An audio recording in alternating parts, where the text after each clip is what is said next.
When I saw my twin sister hurt, I knew it was time to act. Her husband never imagined who was standing before him. My name is Maya, and my twin sister's name is Emma. We shared the same face, the same DNA, but our paths couldn't have been more different. She chose love.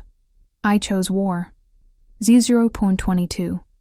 People always said I was different, that something about me wasn't quite right. Psychologists used fancier words. They said I had reactive attachment disorder, that I processed emotions differently. I describe it simpler. I don't feel fear, not the way normal people do. Where others hesitate, I act. Where others freeze, I move forward. U044. That trait made me perfect for the military. At 18, I enlisted in the Marines. While Emma was falling in love and planning her wedding, I was learning hand-to-hand combat in Quantico. While she was choosing flower arrangements, I was doing reconnaissance missions in hostile territories. For 12 years I served. Sniper training, close quarters combat, psychological operations. I became a weapon. Udo 108. The day I came home for the first time in 3 years, Emma looked different. She'd lost weight. Dark circles shadowed her eyes.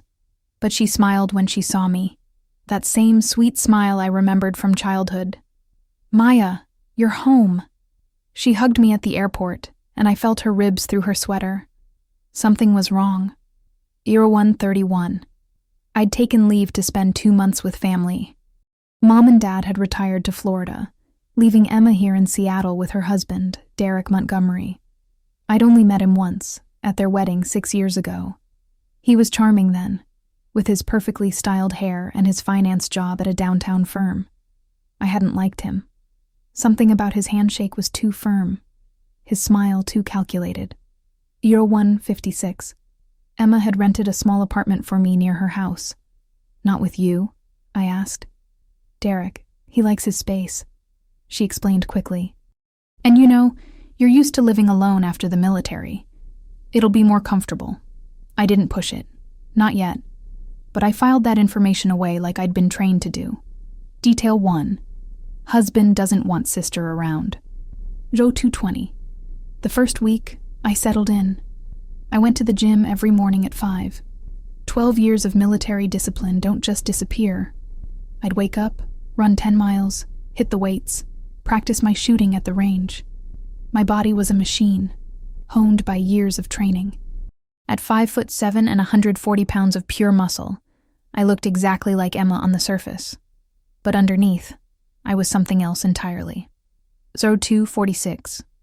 Emma came to visit me every few days. She'd bring homemade cookies or a casserole. We'd sit and talk about nothing important. She asked about my deployments, but I kept it vague. Same old stuff. Hot deserts, boring guard duty.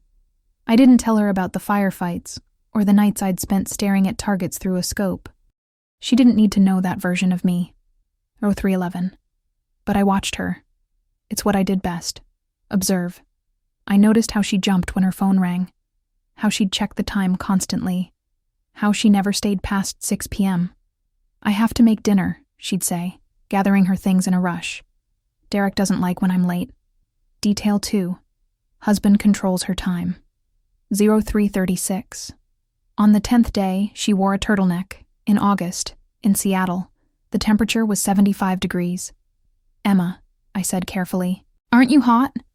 She touched her neck reflexively. No, I'm actually cold. I think I might be coming down with something. I didn't believe her, but I let it go. Reconnaissance phase isn't about confrontation. It's about gathering intelligence. 0402. That night, I broke into her house. Don't judge me. I had keys she'd given me for emergencies, and I knew Derek worked late on Wednesdays. I went through everything. Systematically, methodically. Medicine cabinet, mostly empty. Bedroom, clothes pushed to one side of the closet. His side was immaculate. Hers was crammed and wrinkled. Detail 3. Inequality in shared space. 428. In the bathroom trash I found it. Concealer. Foundation. 4 shades darker than Emma's pale skin. The kind you use to cover bruises. I took photos with my phone. Evidence. In the kitchen, I checked the fridge. His beer, her water. His steaks, her salad. Even their food was divided. I checked under the sink. Cleaning supplies. Industrial strength. The kind that burns your hands if you're not careful. 8:04:57. I was about to leave when I heard voices. Shit, they were home early. I slipped into the guest room and listened from the closet. Emma's voice first, soft and pleading. I'm sorry, Derek. I didn't know you wanted that for dinner. I can make something else. His voice was cold. You never know anything, do you? 6 years, Emma. 6 years, and you still can't do anything right. Or 5:24. There was a sound, a slap, not hard enough to echo, but I heard it. I heard her sharp intake of breath. I'm sorry, she whispered. I'm so sorry. My hands clenched into fists. Every muscle in my body tensed. I wanted to kick that door open and break his jaw, but not yet. Not without a plan. I controlled my breathing like I'd been trained. In through the nose, out through the mouth. Mission first, emotion second. 05:54. I waited until 3 a.m., until their bedroom was silent. Then I slipped out, locked the door behind me, and went back to my apartment.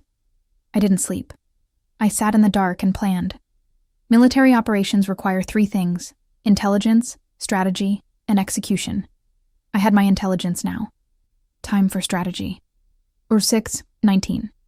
The next day, Emma came over with a scarf wrapped around her neck. Maya, I can't stay long. Derek wants me home. I stood up and walked to her. Slowly, deliberately. Emma, I said quietly. Look at me. She wouldn't meet my eyes. Look at me, I repeated, firmer this time. She did. Her left eye was bloodshot, a small red mark near her temple barely visible under makeup.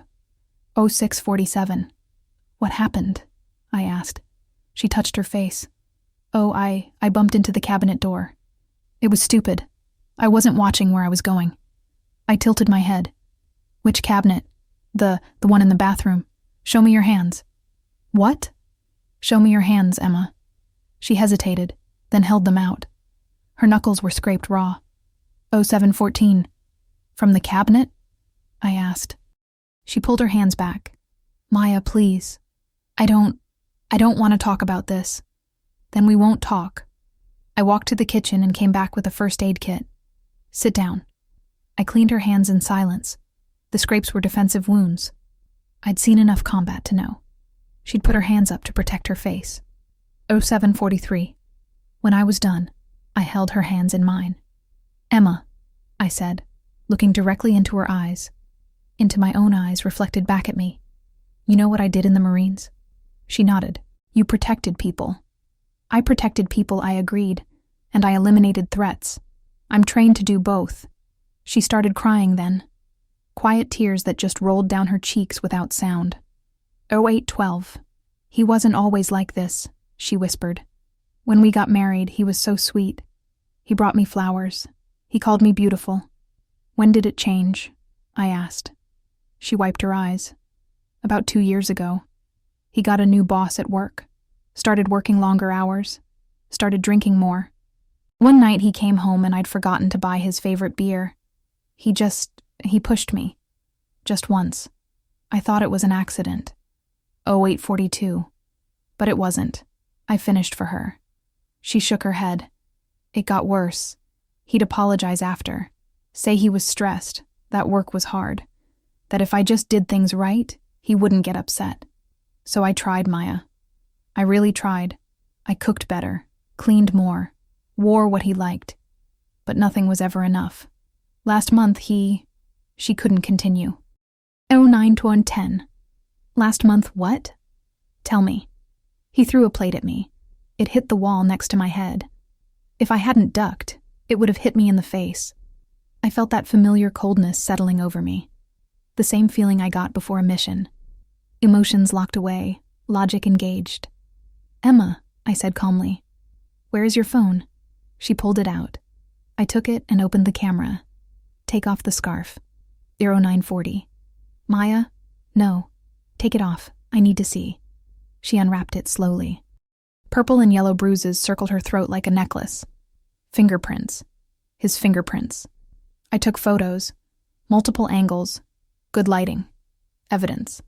How long ago? I asked. 3 days ago. He choked you. She nodded. What triggered it? I asked. He didn't like dinner. I made fish instead of chicken. 10:09. So he tried to kill you over fish. She flinched at my words. He didn't. He wasn't trying to kill me. He just got angry. Emma, I'm going to tell you something, and I need you to listen carefully. I held her shoulders. When someone puts their hands around your throat and squeezes, they are trying to kill you. That's what choking is. It's attempted murder. 10:37. She was crying harder now. I can't leave him, Maya. Where would I go? What would I do? I don't have money. I don't have a job. He controls everything. I know, I said. That's why I'm going to fix this. How? You can't just... What are you going to do? I smiled then. The same smile I'd give enemy combatants before an operation. Don't worry about how. Just trust me. Can you do that? 11:05. She looked at me for a long time. In her eyes I saw desperation, fear, and just a tiny spark of hope. Maya, if you do something to him, you'll go to jail. Let me worry about that, I said. Right now, I need you to do exactly what I say. Can you do that? Tell me you can do that. She nodded slowly. I can do that. Good. Now listen carefully. 11:35. Here's what's going to happen. Tonight you're going to come to my apartment at exactly 9 p.m. Derek will think you're at the grocery store. You're going to bring a bag with some of your clothes, your important documents, and anything you can't replace. We're going to switch lives. Her eyes went wide. Switch lives? What do you mean? I mean exactly that. You become me. I become you. We're identical twins, Emma. No one can tell us apart if we try hard enough. 12:07. But Derek will know. Derek won't know, I said firmly, because he doesn't really see you.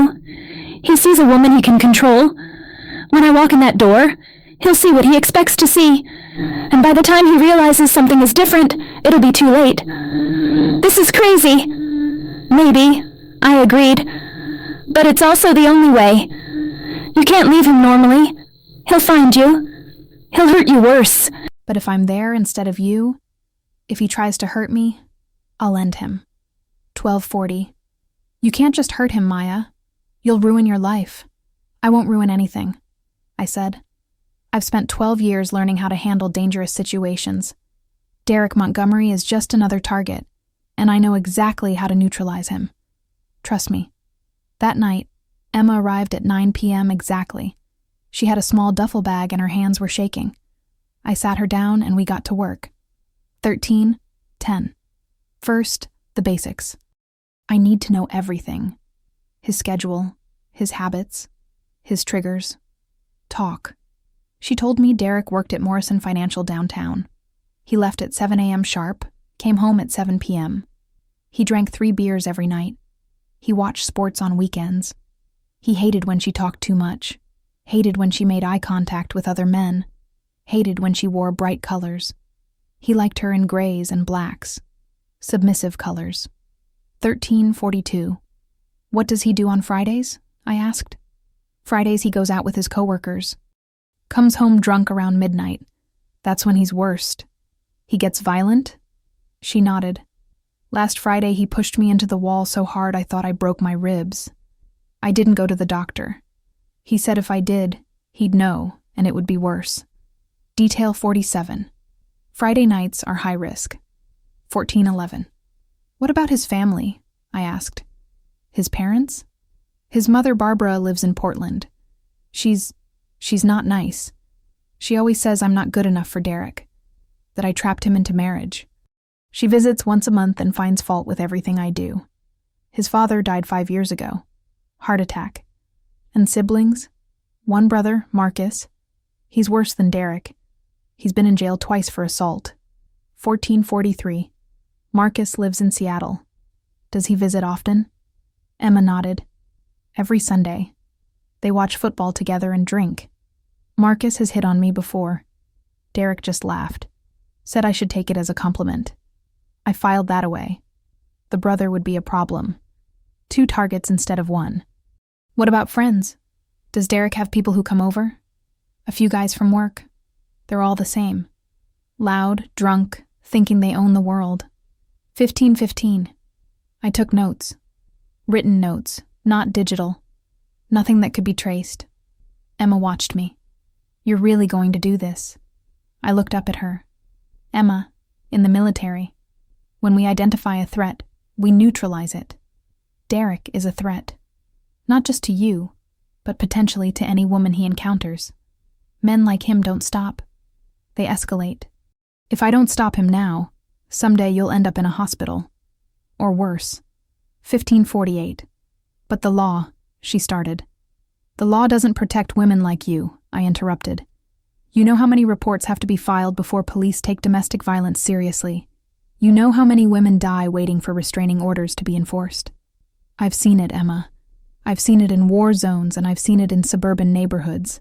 The law is reactive, not proactive. I'm proactive. A 16-18. What are you going to do to him? She asked quietly. I'm going to teach him what it feels like, I said. I'm going to make him understand fear. Really understand it. And then I'm going to make sure he never touches another woman again. How? That's need to know. And you don't need to know. What you need to do is stay here, stay safe, and let me handle this. 1648. We spent the next 2 hours transforming. I cut my hair to match Emma's length. She usually wore it in a low ponytail. Easy enough. I studied her mannerisms on videos she'd taken on her phone, the way she tucked hair behind her ear when nervous, the way she spoke softly, almost apologetically, the way she made herself smaller. 17, 16. It was disgusting, watching my sister erase herself, but I memorized every movement. Becoming someone else was part of military training. We called it persona adoption. I'd done it before on undercover operations. This was just another mission. Emma, I need you to walk for me. Show me how you walk around Derek. She stood and walked across the room. Small steps, shoulders hunched, eyes down. 1746. I copied it. She watched me and nodded. That's exactly it. You look just like me. Good, I said. Now your voice. How do you talk to him? Quietly, she demonstrated. Yes, Derek. Sorry, Derek. Whatever you want, Derek. I repeated the phrases, matching her tone. It made my skin crawl, but I did it. Emma's eyes filled with tears again. I hate that this is my life. 1816. It won't be your life anymore, I promised. Starting tomorrow, you're Maya Hartley, former Marine, current badass. You'll stay in this apartment. You'll use my ID. You'll use my bank account. I have enough saved up to last you months. You'll be safe here. But what about you? What about when Derek realizes? He won't realize, I said. Not until it's too late for him to do anything about it. 1847. We went through everything one more time. His schedule, his triggers, the layout of the house. Emma drew me a map, showing me where he kept things. His gun in the top drawer of the nightstand. His bourbon in the kitchen cabinet. His laptop password. His phone, PIN. Everything I might need. The gun surprised me. You didn't mention he had a gun. She looked down. 1917. He bought it last year. Said it was for protection. But sometimes when he's really angry, he takes it out and cleans it while staring at me. He's never pointed it at me, but the threat is there. I understand, I said. Emma, where does he keep the ammunition? In the same drawer. I'll handle it. At midnight, I walked her through the final checklist. Do you have your documents? Birth certificate? Social security card? Passport? 1949. She nodded. They're in the bag. Good. You don't leave this apartment for the next 2 weeks. You order groceries online. You don't answer the door. You don't answer calls from numbers you don't recognize. If Derek somehow finds you, you call 911 immediately, and then you call this number. I handed her a card. It's a former colleague from my unit. He owes me his life. He'll extract you and get you somewhere safe. 2022. She took the card with shaking hands. "Maya, I'm scared." "I know," I said, pulling her into a hug. "But you're safe now, I promise you. Let me be scared for both of us." At 1 a.m., I left my apartment, Emma's apartment now, and walked to the house I'd broken into before. I used the key to enter silently. The house was dark. I climbed the stairs like a ghost. Derek was asleep in their bed, snoring. 2056. I stood in the doorway and watched him. Assessed him. 6'2", about 200 pounds. Soft around the middle. He hadn't seen the inside of a gym in years. His hands were uncalloused. Office worker hands. Hands that had never done real work but had no problem hitting a woman half his size. I could kill him right now. Snap his neck before he woke up. But that wasn't the mission. The mission was education. 2129. I went to the bathroom and set up my space, put out Emma's toiletries the way she kept them. I looked at myself in the mirror, studied Emma's face on my body. The same features, but different. My eyes were harder, my jaw was set tighter. I'd have to be careful. I spent the next 30 minutes practicing Emma's expressions. The fearful look, the apologetic smile, the downcast eyes. By 2 a.m., I was ready. 2202. I changed into Emma's pajamas, old flannel pants and an oversized t-shirt. Things that covered her body completely. I slipped into bed next to Derek, staying on the edge as far from him as possible. Emma had told me she always slept on the very edge. He didn't like her touching him at night, only when he wanted something from her. I set my internal clock for 6 a.m. and closed my eyes. 22:33. When the alarm went off, I woke instantly.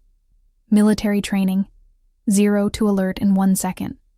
Derek groaned and slapped at his phone to stop the noise. I got up immediately and went to the kitchen. Emma had told me the routine. Coffee ready by 6:15. 2 eggs, scrambled, not runny. Toast, lightly buttered. Orange juice, no pulp. I prepared everything exactly as she'd described. 23:04. Derek came down at 6:30 in his work clothes. Navy suit, red tie. He looked at the breakfast I'd set out and grunted. Took it as approval. He ate without speaking to me, scrolling through his phone. I stood by the counter waiting. Emma said she always waited to see if he needed anything else.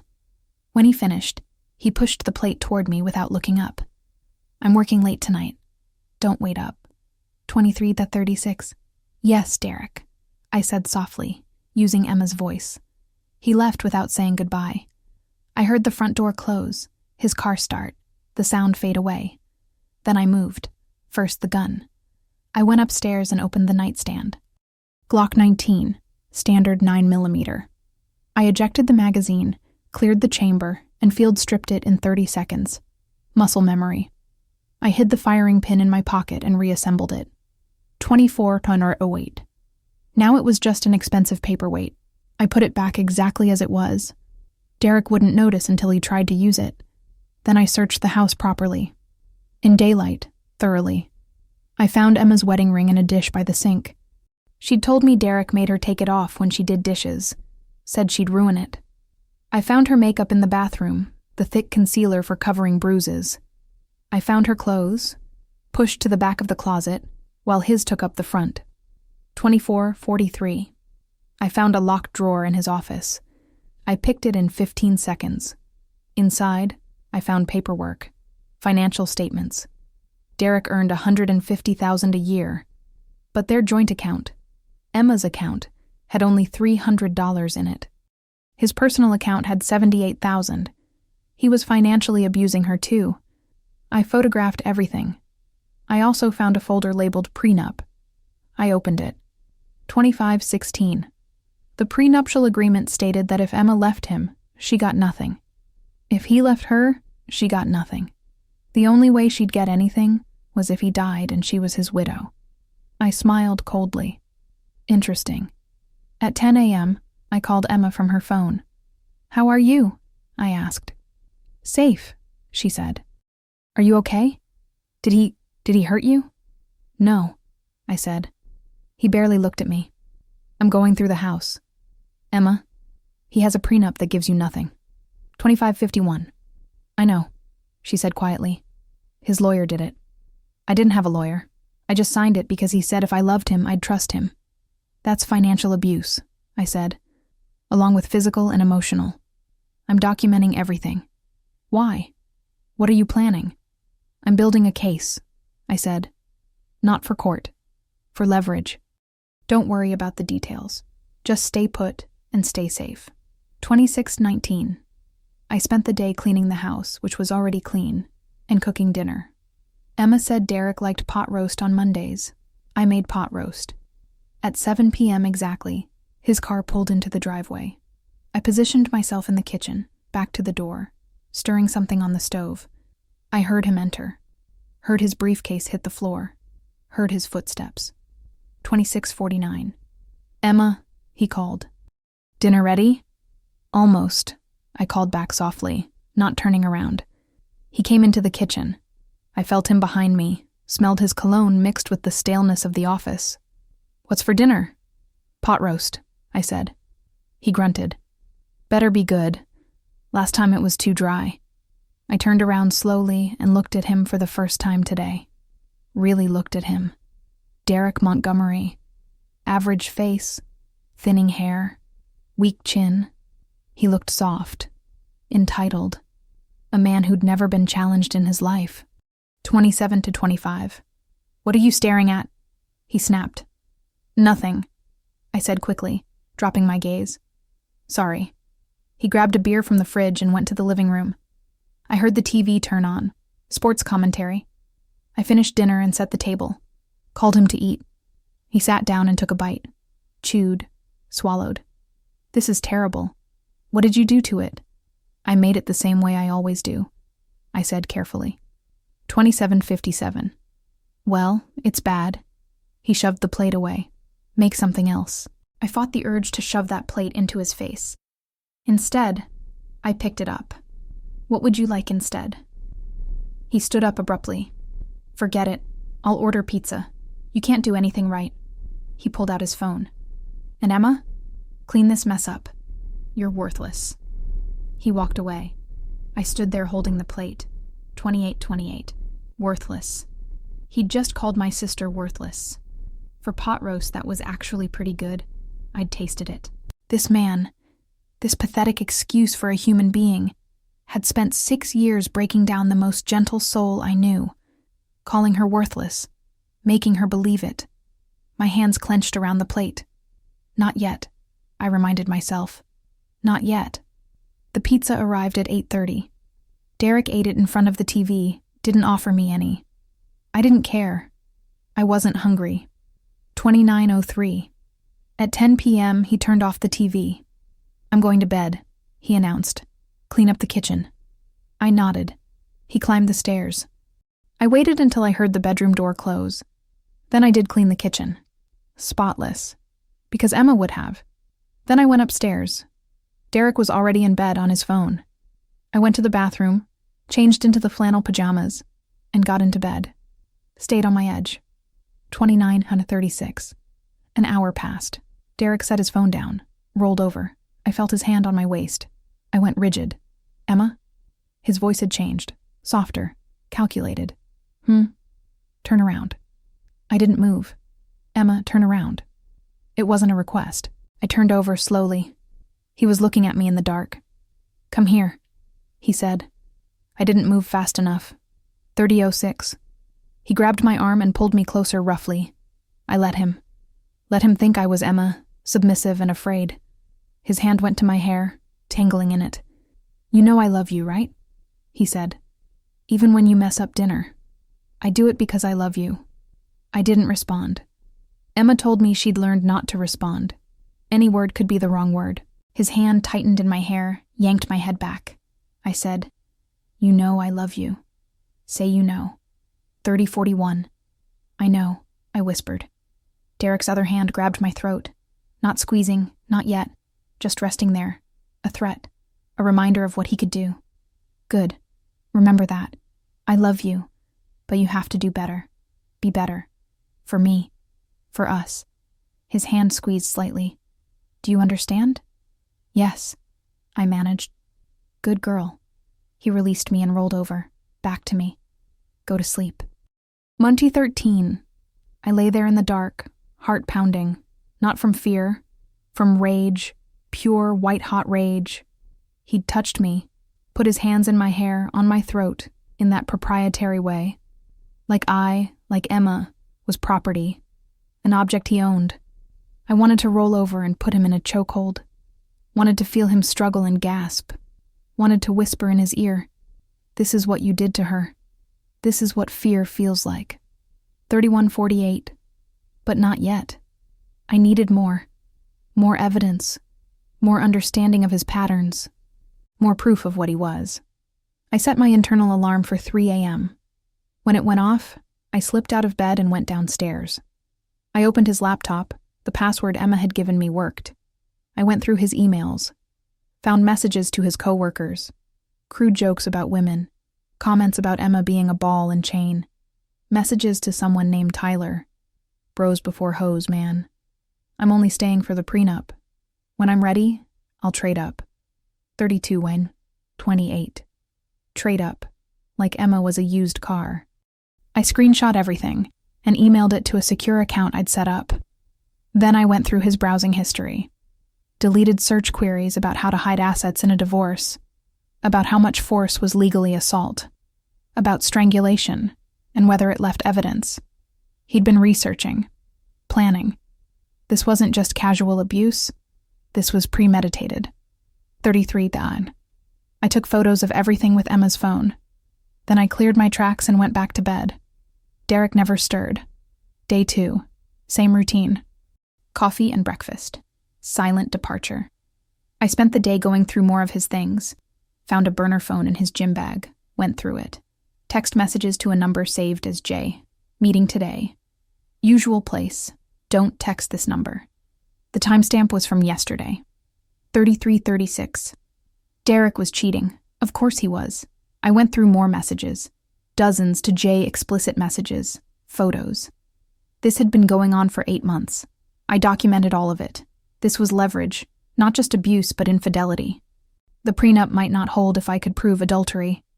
That evening, Derek came home in a better mood. Actually smiled when he walked in. "Dinner smells good," he said. I'd made his favorite, steak and potatoes. 34:10. We sat down to eat. The steak was perfect, medium rare. He cut into it and took a bite. "This is good," he said. "See? When you try, you can do things right." "Thank you," I said softly. "Maybe you're learning," he continued. "Maybe you're finally figuring out how to be a good wife." He reached across the table and patted my hand. "Keep this up and we'll be fine." 34:42. His touch made my skin crawl, but I didn't pull away. Just nodded. After dinner, he was almost pleasant. Didn't yell, didn't criticize. This was the other side, Emma had warned me. The side that made her stay. After the storms came brief periods of sun, just enough to give her hope. Just enough to make her think maybe he'd change. But he never did. The sun was just bait for the next trap. 35:14. Friday came. The dangerous day. Derek left work early, said he had plans with coworkers. I knew what that meant. I prepared. First, I changed the locks on the bedroom door from the outside. Installed a simple slide bolt, painted it to match. Derek wouldn't notice it until he tried to get in. Then I hid every potential weapon in the house. Knives, scissors, anything he could grab. 35:46. I worked out in the living room. Push-ups, sit-ups, shadow boxing. Getting my blood flowing. I was wearing Emma's clothes still, yoga pants and a t-shirt. But underneath I was ready. At 11:30 p.m. I heard his car. Heard the door slam. He was drunk. I could tell by his footsteps, heavy and uneven. He called out as he entered. "Emma, where are you?" 36:15. "I'm here," I called from the living room. He appeared in the doorway, swaying. His tie was loose, his shirt half untucked. He had lipstick on his collar. Not Emma's shade. "Come here," he slurred. "Now." I stood up slowly. Walked toward him. He grabbed my arm when I got close. I let him. "Where have you been all night?" I asked quietly. 36:44. Where have I been?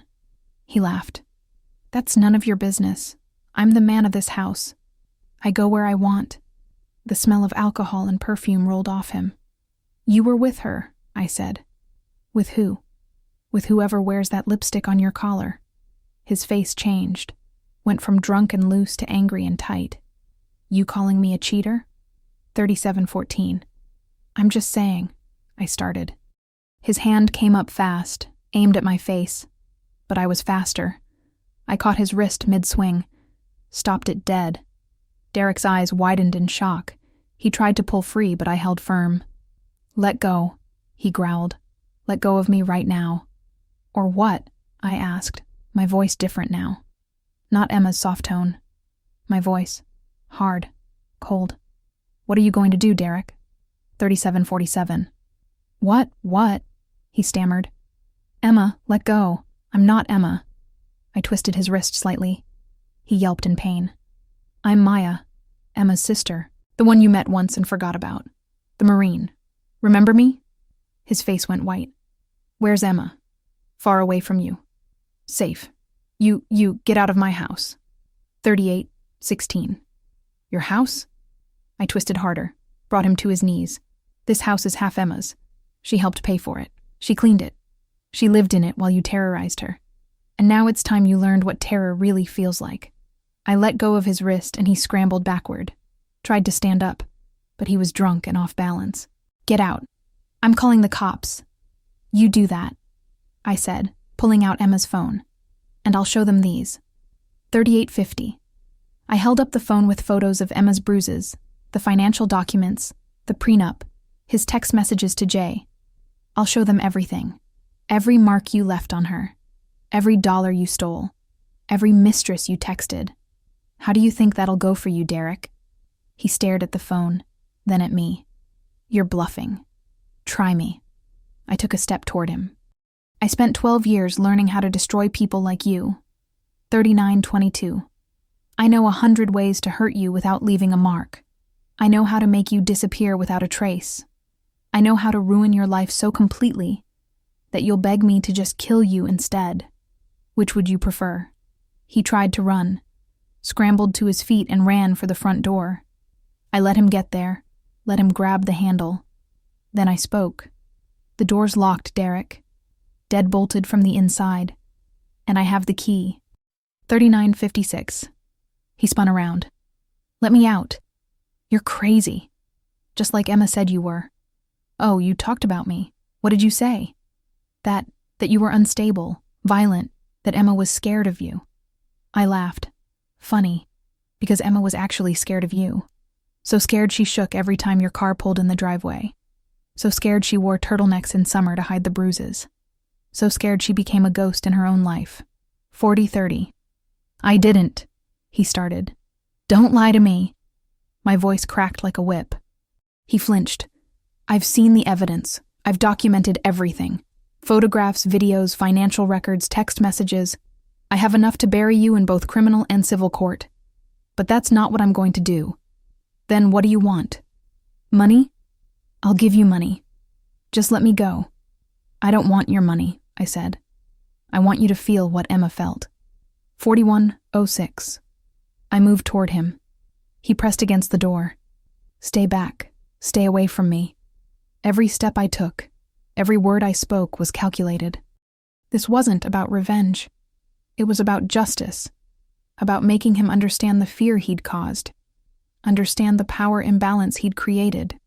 Derek, I said, stopping 3 feet from him. 12 years ago, I deployed to Afghanistan. My first tour. We were training local forces when our compound was attacked. 41:41. Why are you telling me this? Because you need to understand what real fear is. That night, I watched insurgents breach our walls. I watched them kill people I knew. I heard their screams. And you know what I did? I didn't run. I didn't beg. I picked up my rifle and I fought back. His eyes darted around looking for escape. There was none. 42:11. After that night, I learned something important. Fear is a tool. It can paralyze you or it can motivate you.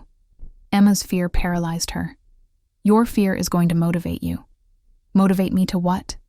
To change. I took another step. Starting now, your life is going to be very different. You're going to sign divorce papers giving Emma everything. The house, the savings, alimony, all of it. 4243. I'm not signing anything. Yes, you are. Because if you don't, I'll release every piece of evidence I have. Your employer will see it. Your family will see it. The police will see it. Every person you know will know exactly what you are. You'll lose your job, your reputation, your freedom. And that's just the legal consequences. I smiled, cold and predator-like. Then there's me. 4315. You're threatening me. I'm promising you. If you don't do what I say, I will dedicate my life to making yours a living hell. I have skills you can't imagine, training you can't comprehend. I can be anyone, go anywhere, do anything. You'll never see me coming. You'll never be safe. Every woman you meet could be me. Every dark street could be where I'm waiting. Every drink could be drugged. Every step could be your last. 4351. Derek was shaking now, actually trembling. His tough guy persona, built on terrorizing someone smaller and weaker, crumbled when faced with real threat. You're insane. Maybe. But I'm insane with a purpose. And that purpose is protecting my sister. He slid down the door until he was sitting on the floor. What do you want me to do? First, I pulled out a folder from behind the couch. I'd prepared this earlier. Sign these. 4424. I dropped the papers in his lap. Divorce papers. Agreeable terms. Emma gets the house. 50% of all marital assets. And $2,000 a month in alimony for 10 years. He looked at them. This is everything I have. No, I corrected. This is half of what Emma helped you earn. The other half you stole from her in labor, dignity, and years of her life. Sign it. 4456. He picked up the pen with shaking hands. Where's Emma? Safe. Will I ever see her again? Not if you're smart. Sign the papers, Derek. He signed. Every page. I watched, filmed it on Emma's phone for proof. When he was done, I took the papers and tucked them back in the folder. Good. Now, second thing. I pulled out another phone. This is a recording device. You're going to confess. 4531. Confess to what? Everything. Every time you hit her. Every time you choked her. Every time you called her worthless. Every threat you made. I'm not. Yes, you are. I held up Emma's phone again. Because I have photo evidence of injuries. But I want your confession in your own words. For the record, I'm not doing that. That would be... What? I interrupted. Incriminating? Exactly. Which is why you're going to do it anyway. 4605. Because here's the deal, Derek. I already have enough to put you in prison. Assault, battery, strangulation, financial abuse. But I'm giving you a choice. Confess now, sign the papers, and walk away. You lose everything financially, but you keep your freedom. Or refuse, and I take everything to the police. You go to jail, lose everything anyway, and you get a record. Plus, prison, Derek. You know what they do to guys like you in prison? 4642. His face was ashen now. You're backing me into a corner. Yes. That's what you did to Emma for 6 years. Now you know how it feels. He looked at the recording device. If I confess, you'll leave me alone? If you confess, sign the papers, and never contact Emma again, I'll consider our business concluded. But if you ever come near her, if you ever try to find her, if you ever even speak her name, I will end you. Do you understand? 47-18. He nodded. Say it out loud. I understand. Good. Now confess. He picked up the recording device, pressed record, and he talked. For 20 minutes he detailed everything. The first slap, the escalation, the choking, the financial control, the cheating, the threats. Every awful thing he'd done. His voice was monotone, dead. When he finished, He turned off the recorder and handed it to me. 47:52. Done. Almost, I said. One more thing. I want you to look into this camera. I held up Emma's phone and apologize. To Emma. No. Do it, or I release everything. He looked at the camera. Emma, he said stiffly. I'm sorry. Not good enough. Mean it. He took a breath. Emma, I'm sorry for everything I did. For hitting you. For hurting you. For making you feel worthless. You deserved better. I was wrong. 48:28. I stopped recording. There. Was that so hard? He didn't answer. I unlocked the front door. You can go. He stood up slowly, like an old man. Where am I supposed to go? That's not my problem. You have money, a car, and the rest of your life to figure it out. But Derek? He turned at the door. Yes? I'm going to be watching. Always. If I hear you've laid hands on another woman, I'm coming back. 49:04. And next time, I won't be this nice. He stumbled out into the night. I watched him go, watched his car pull away. Then I locked the door, went upstairs, and finally let myself relax. The mission was complete. Phase 1, anyway. I called Emma. It's done. He's gone. Is he... She couldn't finish the question. He's alive, I said. I didn't touch him the way you're thinking. But he signed the papers. Confessed to everything. You're free. 49:39. She started crying. Thank you. Thank you, Maya. I can never... Yes, you can, I said. You can thank me by living. Really living. No more fear. No more hiding.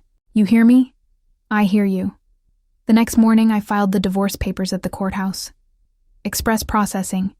It would take 2 weeks. I also filed a restraining order using Derek's own confession as evidence. The judge granted it immediately. 50:13. Derek Montgomery was not to come within 500 feet of Emma Hartley, not to contact her by any means, not to enter her property. Violation would result in immediate arrest. I also sent copies of the evidence to the police. They opened an investigation. Contacted Derek. He lawyered up immediately, but with his confession on record, it didn't matter. The prosecutor's office filed charges. 3 counts of domestic battery, 1 count of strangulation, 2 counts of assault. 50-50. Derek was arrested on a Tuesday morning at his office. Walked out in handcuffs in front of his colleagues. His mugshot made the local news. Respected finance worker. Arrested for domestic violence. His employer put him on immediate leave. His friends stopped calling. His mistress, Jay, turned out to be Jennifer from accounting. She was horrified when she learned what he'd done. Sent Emma an apology letter. 51:20. Meanwhile, I moved Emma back into the house. Her house now, legally. We changed the locks again. Installed a security system. I stayed for 2 more weeks, making sure she felt safe. We painted the bedroom, got rid of Derek's furniture, replaced it with things Emma chose. Bright colors, comfortable fabrics. Every trace of Derek was erased. 51:50. Emma started therapy, a specialist in domestic violence recovery. She was diagnosed with PTSD, but the therapist said she'd heal.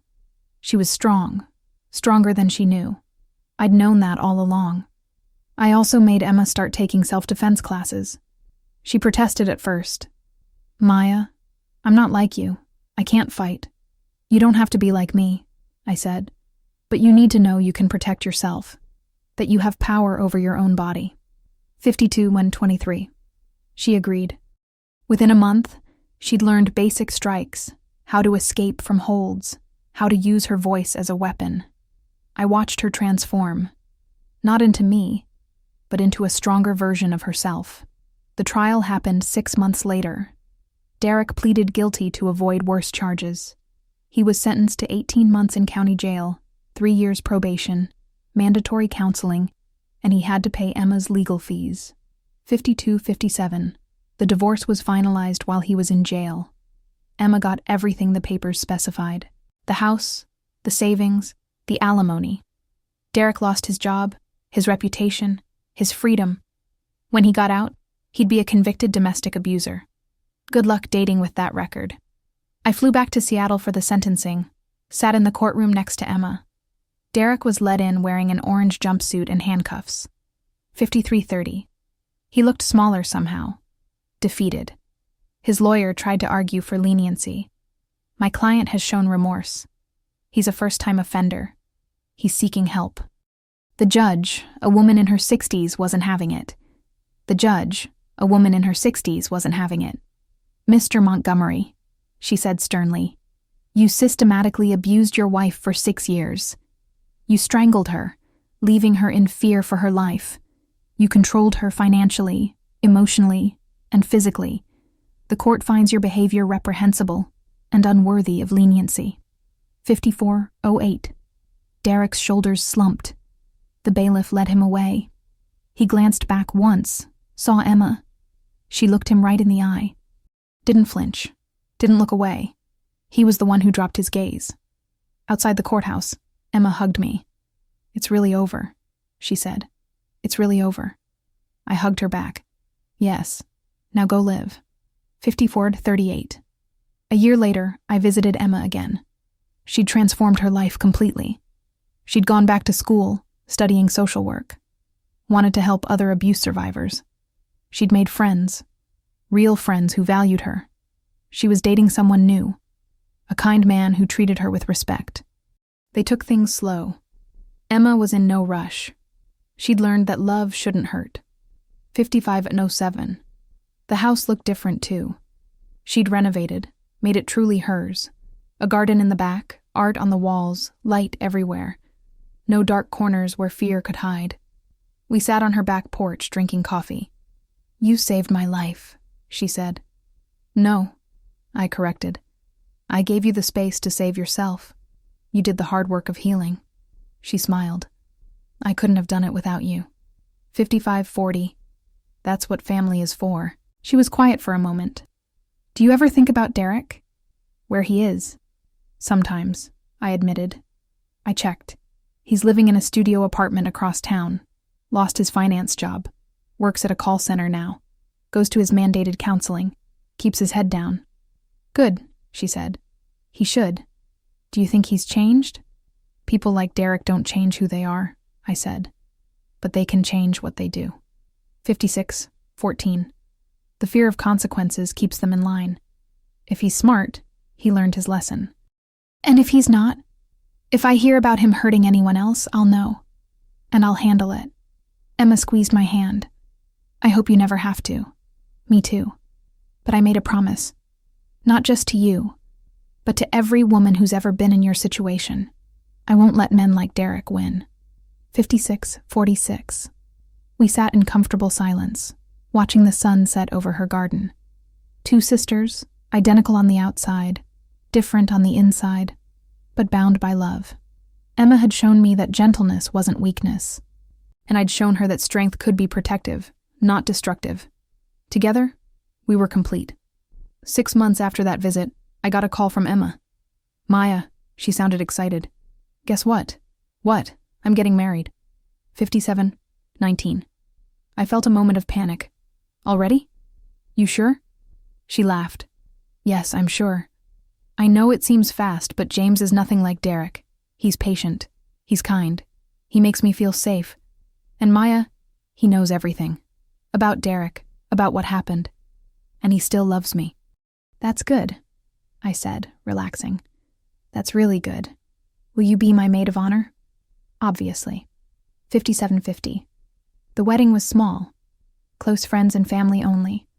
I stood next to Emma as she married James Walker, a high school teacher who looked at her like she hung the moon. During the vows, Emma's voice was strong, clear, no hesitation. James cried. So did I, a little.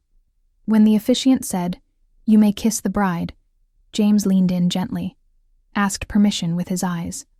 Emma nodded. They kissed, and the small crowd cheered. 58:23. At the reception, James pulled me aside. "Maya, I want to thank you." "For what?" "For protecting Emma. She told me what you did. I don't know if I could have been that strong." "You don't have to be," I said. "Just be good to her. That's all I ask." "I will," he promised. Every single day, he kept that promise. I checked in regularly over the years. Emma was happy. Really, truly happy. 58, 56. She finished her degree, started working at a women's shelter. She helped dozens of women escape abusive situations, gave them the courage she'd found. James supported her completely. They had a daughter, named her Maya. I cried when Emma told me. After little Maya? I asked. After the strongest person I know, she said. I visit them every year. Little Maya is 7 now, bright and fearless. 59, 28. She knows her aunt was a Marine, thinks I'm a superhero. I tell her everyone can be a hero if they stand up for what's right. She's taking karate classes. Emma's idea. My daughter will never be helpless, Emma told me. She'll know how to fight back. Good, I said. As for Derek, I kept tabs on him. He remarried 3 years after prison. A woman named Carol. I ran a background check on her, got her number. 6002, called her from an untraceable line. Carol, this is Maya Hartley. You don't know me, but I know Derek, your husband.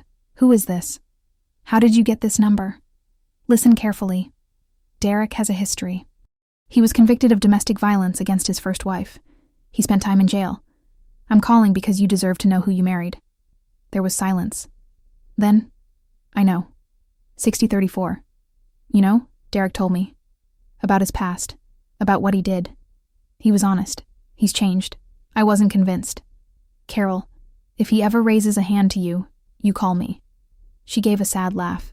He won't. And I know that because I'm not someone he can overpower. Carol, it turned out, was a former military police officer. 6 feet tall, trained in combat. She'd married Derek with full knowledge of his past and full confidence in her ability to handle him if he stepped out of line. 61-12. Maybe he had learned his lesson, or maybe he just finally met someone he couldn't bully. Either way, Carol had it handled. I respected that. Years passed. I left the Marines, started my own security consulting firm, specialized in protecting high-risk individuals, mostly women leaving dangerous situations. Business was good. I was good at it. Emma visited me at my office once. 61-44.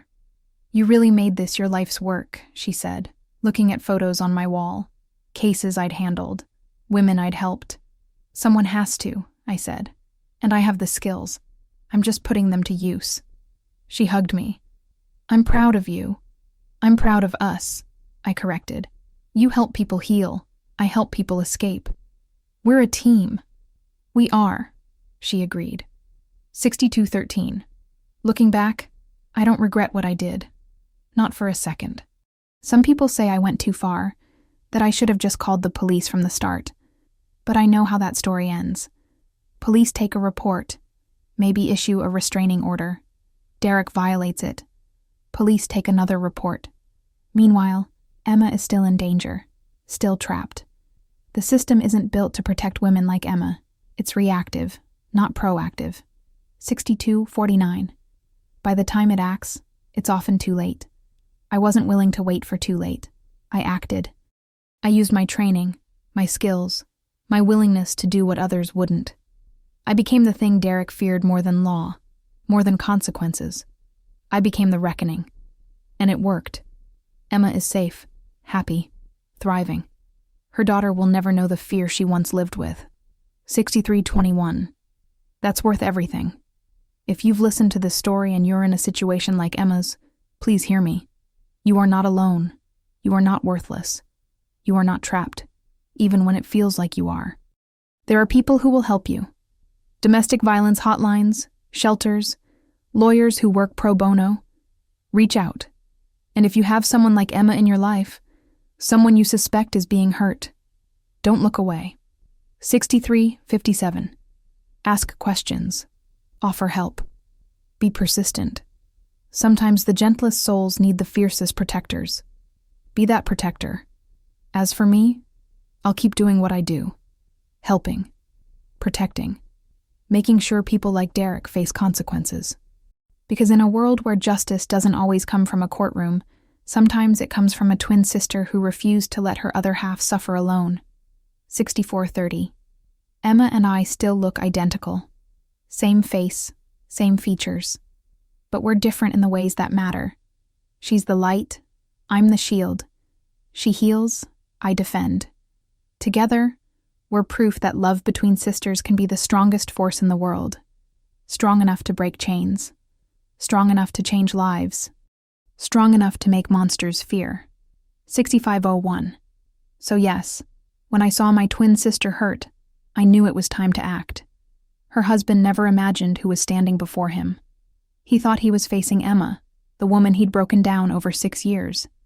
Instead, he was facing Maya, the woman who'd spent 12 years learning how to break people like him.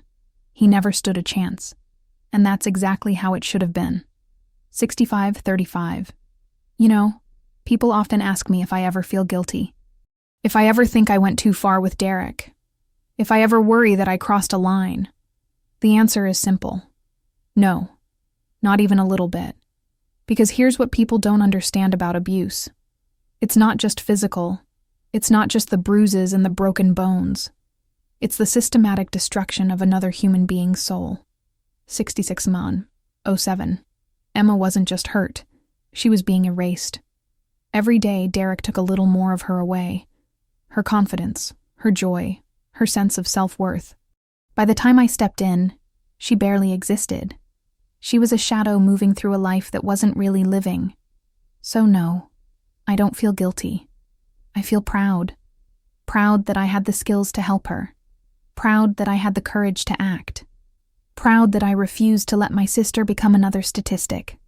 66:45. There are women who call domestic violence hotlines and get put on hold. Women who file police reports that sit in drawers collecting dust. Women who get restraining orders that their abusers ignore. Women who die waiting for the system to save them. Emma could have been one of them. But she had something most don't. She had me. And I had 12 years of training that taught me how to handle dangerous situations. 67:21. I'm not saying everyone should handle it the way I did. I'm not advocating for vigilante justice.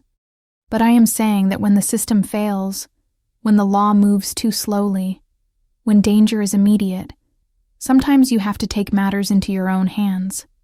Sometimes you have to become the thing that stands between evil and the person you love. I've thought a lot about what made Derek the way he was. 67:57. Was he born cruel? Or did something make him that way? I've read the psychology, talked to experts. Many abusers were abused themselves. The cycle continues. But here's the thing. Understanding why someone became a monster doesn't excuse them being a monster. Derek had choices. Every single day, he chose violence over kindness. He chose control over respect. He chose his ego over Emma's humanity. Those were his choices. 68:32. And he had to face the consequences. After Emma's wedding to James, I thought my work was done. I thought I could move on, focus on my business, live my life. But stories like Emma's kept finding me. A friend of a friend whose boyfriend was getting violent. A woman at my gym with bruises she blamed on clumsiness. A neighbor whose screams I heard through the walls at night. Each time I wanted to look away. Each time, I couldn't. 69:09. I started a side project, a private service for women in Emma's situation. Women who needed more than the system could provide. Women who needed someone willing to cross lines that shouldn't need to be crossed but do. I didn't advertise. Word of mouth only. Women who'd been helped would tell others. My phone would ring. Can you help me? And I'd say, yes. 69:43. My methods varied depending on the situation. Sometimes it was just gathering evidence, building an airtight case that the abuser couldn't fight. Sometimes it was protection details, making sure the woman could leave safely. Sometimes it was more direct. Confrontations, negotiations, making the abuser understand that continuing would have consequences they couldn't handle. I never seriously hurt anyone. 70:14. Never put anyone in the hospital. That wasn't the point. The point was fear. Real, lasting fear. The kind of fear that makes a man think twice before raising his hand. The kind of fear that makes him understand he's not the biggest predator in the jungle anymore. Over the years, I helped 43 women, 43 Emmas, each with their own story, their own Derek. Some escaped completely, started new lives in new cities. 70-51. Some, like Emma, stayed and rebuilt. A few went back. That was the hardest part, watching someone choose to return to their abuser. But I learned that wasn't my choice to make. I could offer help. I could provide resources. But ultimately, each woman had to make her own decision. All I could do was make sure they knew they had options, that they weren't alone. 71-23. Little Maya, Emma's daughter, turned 8 last month. I flew out for her birthday party. Watched her blow out candles, surrounded by friends and family. A happy, confident kid who laughed without fear. At one point, she ran up to me. "Aunt Maya, guess what?" "What?" "I learned a new move in karate. A throw. Want to see?" "Sure, show me." 71-53. She demonstrated on her dad, James, who played along, acting dramatically thrown. The other parents laughed. But I saw something deeper. This little girl was growing up in a home where strength was celebrated, not feared. Where confidence was nurtured, not crushed. She'd never have to be rescued like her mother was, because she was being taught from the start that she had power over her own life. 72-24. That's the real victory. Not just saving one generation, but preventing the need to save the next. Later, Emma and I sat on the porch again. Different house now. They'd moved to a bigger place when Maya was born. But same comfortable silence. Same feeling of peace. Emma spoke first. "Do you ever think about settling down? Having a family?" "Sometimes," I admitted. "But my life isn't exactly conducive to that." 72-59. "Why not?" "Because I'm always ready to drop everything and help someone. I can't commit to a relationship when I might have to disappear for a week to handle a situation." Emma looked at me. "You're scared." "Of what?" "Of letting someone in. Of being vulnerable. You've spent so long being the strong one, the protector, that you've forgotten it's okay to need protecting sometimes too." 73-33. "I don't need protecting. Everyone needs protecting sometimes, Maya. Even you." I thought about that. Was she right? Had I become so focused on being strong that I'd forgotten how to be soft? Maybe. But I'd seen what happened when you let your guard down. I'd seen what men like Derek did to women like Emma. Being soft was a luxury I couldn't afford. 74-05. "I'm okay," I told her. "Really. This is the life I chose. I know you are," Emma said. "But I want you to be happy too. Not just satisfied, not just fulfilled by your work, actually happy, with someone who sees you, all of you, not just the warrior." I promised I'd think about it, but truthfully, I didn't know if I could be that person. The person who came home at 5, cooked dinner, watched TV on the couch. I'd been a weapon for so long, I wasn't sure I remembered how to be anything else. 74-47. 6 months later, I met Sarah. She was a prosecutor, specialized in domestic violence cases. We met at a conference, started talking. She knew what I did, my side work. Instead of being appalled, she was fascinated. "You do what the law can't," she said. "I just do what needs to be done," I replied. We started seeing each other, slowly at first. Coffee meetings that turned into dinners that turned into weekends. 75-21. Sarah understood my work in a way most people couldn't. She saw the same broken system I did, saw the women who fell through the cracks. We became partners in a way. She handled the legal side, I handled the practical.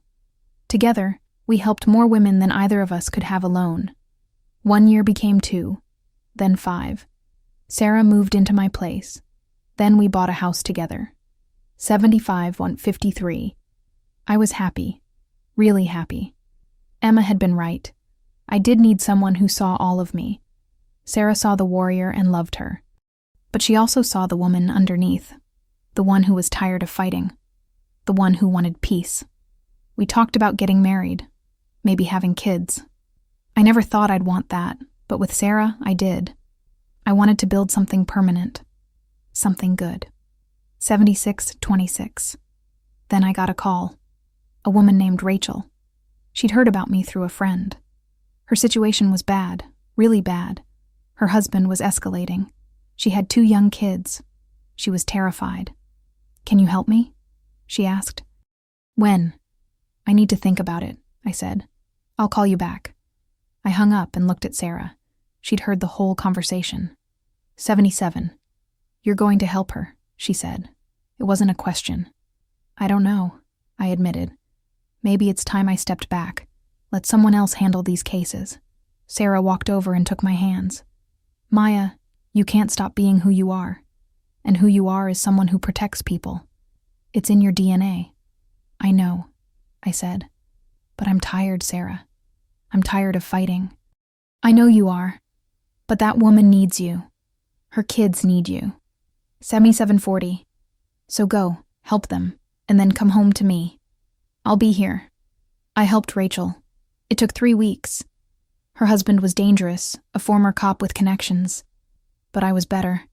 I got her and her kids out, set them up in a new city with new identities. Her ex never found them. When I got home, Sarah had dinner waiting. "How'd it go?" "Good," I said. "They're safe." 7813. She smiled. "That's my girl." We ate dinner and talked about normal things. Sarah's cases, the garden she wanted to plant, whether we should get a dog. It was peaceful, domestic. For the first time in my life, I felt balanced. I could be the warrior when needed and the woman when I wanted. I didn't have to choose. As I'm recording this, I'm 42 years old. 7847. Emma is thriving. Little Maya is 13 now, top of her class, black belt in karate. James is still the best husband Emma could have asked for. They're happy. Sarah and I got married last year. Small ceremony, just family and close friends. Emma was my maid of honor. We're talking about adopting. Sarah can't have kids biologically, and honestly, there are enough kids in the system who need homes. Maybe we'll adopt an older kid, a teenager who's been through trauma, someone who needs what we can provide: safety, love, the knowledge that they're worth protecting. 7926. Looking back on everything, on Emma's rescue and all the women who came after, I realized something. I didn't save them. They saved themselves. I just gave them the space and safety to do it. Emma found her courage. Rachel found her strength. All those women found their power. I was just the shield that gave them time to find it. And maybe that's enough. Maybe that's what being a protector really means. Not fighting everyone's battles for them, but standing beside them while they learn to fight their own. 8004. If you're listening to this and you're in danger, please know this. You are stronger than you think. You are worth more than you've been told. You deserve safety and love and peace. And there are people out there who will help you find it. Reach out. Make the call. Take the first step. It won't be easy. The road ahead will be hard, but it leads somewhere better. I promise you that. Because I've walked that road with dozens of women. Watched them transform from victims to survivors to warriors in their own right. 8047. And if you're listening to this and you're the Derek in someone's story, know this. Your time is limited. The world is changing. Women are learning they don't have to accept abuse. They're learning they have power. They're learning that there are people like me out there. People who will step in. People who will make you face consequences. So change now. Get help. Break the cycle. Because if you don't, eventually you'll face someone like me. And I promise you, you won't like how that ends. 8127. Emma called me yesterday. Just to talk. We do that now. Call each other for no reason except to hear the other's voice. She told me little Maya wants to join the Marines when she grows up. Wants to be like her aunt. I didn't know how to feel about that. Proud? Worried? Both? What did you tell her? I asked. I told her she could be anything she wanted, Emma said. But that whatever she chose, she should choose it for herself. Not because she's following someone else's path. Good answer. Maya, she said, I just want you to know I'm grateful. Every single day. I'm grateful you were my sister. I'm grateful you came when I needed you. I'm grateful you taught me I was worth saving. 8219.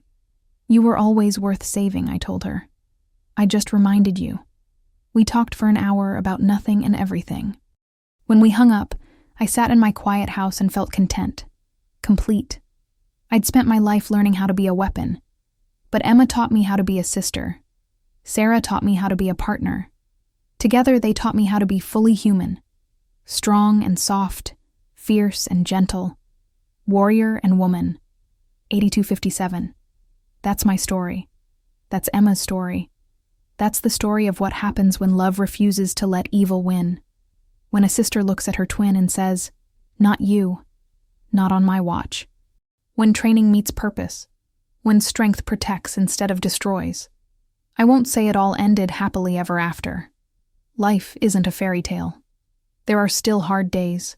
Still moments when Emma has nightmares about Derek. Still times when I wake up ready for a fight that isn't coming. 8336. But we're healing, together, and that's what matters. Derek is still out there somewhere, living his life. Maybe he learned his lesson. Maybe he didn't. Either way, he's not my problem anymore. Unless he becomes someone else's problem. Then he will be. Carol, his new wife, has my number, just in case. So far, she hasn't needed to use it. I hope she never does. 8410. But I'm here if she does.